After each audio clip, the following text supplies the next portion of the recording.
Terceiro propósito que eu posso encontrar nesse texto é que ele enviou-me a proclamar a libertação aos cativos e a pôr em liberdade os algemados. Então, Jesus veio pregar aos quebrantados, ele veio curar os quebrantados, mas ele veio também proclamar libertação aos cativos e pôr em liberdade os algemados. Isso me faz pensar naquela mulher que era corcunda, lá de Lucas capítulo 13, a partir do versículo 10, que diz: e ensinava no sábado, numa das sinagogas. Jesus ensinava no sábado, numa das sinagogas, e eis que estava ali uma mulher que tinha um espírito de enfermidade, havia já 18 anos e andava curvada, e não podia de modo algum endireitar-se. Isso aqui me chama a atenção, versículo 12. E vendo-a Jesus, chamou a si. Sabe, quando Jesus viu a necessidade dessa mulher, ele não passa de largo, ele não faz vista grossa, ele não trata com indiferença. O texto diz que ele chamou a si. Ei, vem cá. Sabe, essa voz carinhosa dele que nos diz: ei, vem cá. E disse-lhe: mulher, estás livre da tua enfermidade. E pôs as mãos sobre ela, e logo se endireitou e glorificava a Deus. Sabe, queridos, quantas pessoas estão cativas, estão presas, algemadas, por algo do passado, de alguma forma algo aconteceu, e essa pessoa, de tempos em tempos, ela se lembra que existe uma algema sobre ela e ela não se livrou ainda. De vez em quando, o diabo, que é o acusador, portanto, não aceite nenhum acusador perto de você, tá certo? Porque acusador na Bíblia é o diabo. Então, se alguém vem com acusação, cuidado. Cuidado. E são muitos, queridos, que estão nesse momento difícil, precisando de uma libertação de fato. Pessoas que foram aprisionadas por Satanás e não sabem disso. Muitas pessoas não sabem que estão presas. O endemoniado de Gadara é um exemplo também muito claro.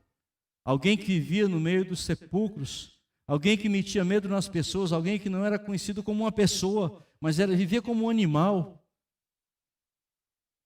E ali todo ferido, todo machucado, numa vida totalmente ausente da sociedade, que representava perigo para as pessoas.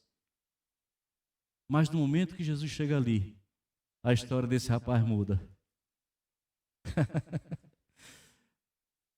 A história dele muda.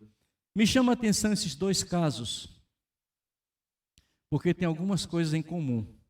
Tanto o caso da mulher, que estava encurvada, como o caso dele, que vivia possesso, vivia nos sepulcros.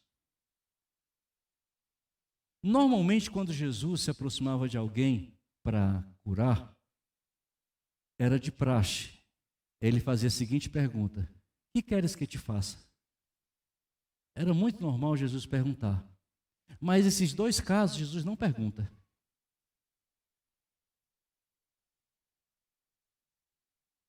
O que eles tinham em comum? Primeiro, estavam possessos.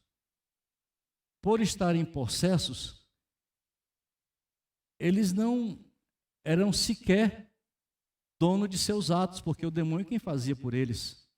Alô? Os dois estavam possessos.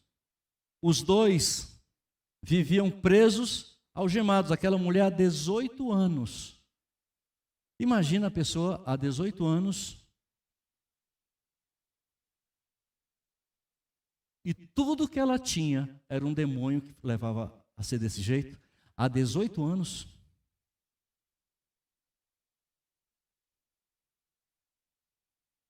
E o que eles tinham em comum? É que os dois foram libertos. Os dois foram libertos das suas algemas, foram quebrados os seus grilhões. Eles mudaram totalmente a sua vida. Por quê? Porque estiveram com Jesus, se cumprindo o que ele disse. Ele veio para quê? Para propósitos. Aleluia. O quarto propósito que eu encontro aqui. Enviou-me a pregoar o ano aceitável do Senhor e o dia da vingança do nosso Deus.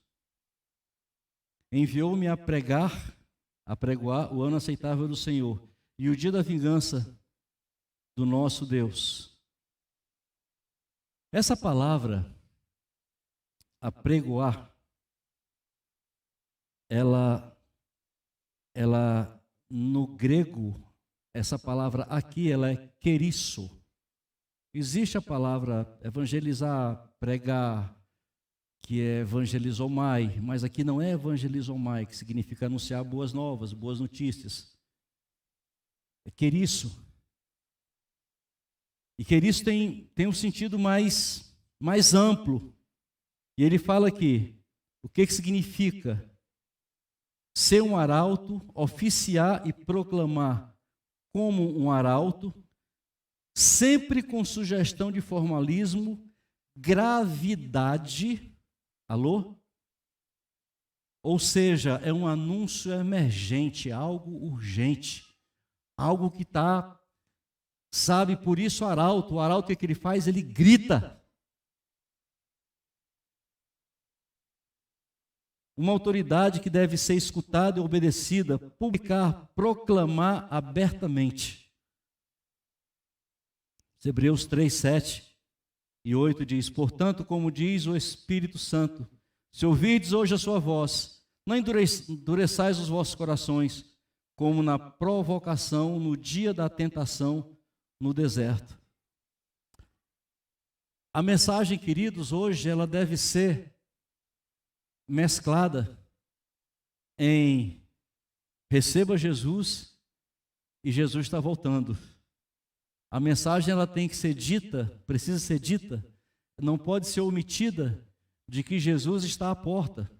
As portas, a qualquer momento a trombeta vai soar. A igreja não pode omitir essa mensagem, porque essa é a mensagem de urgência. Essa é a mensagem de gravidade. Por isso, não dá tempo brincar, não dá tempo dizer, vou dar um tempo. Não, o tempo é agora. A gente tem que aproveitar esse momento que o Senhor nos concede com muita graça, para que façamos o que está no propósito dele para os nossos corações.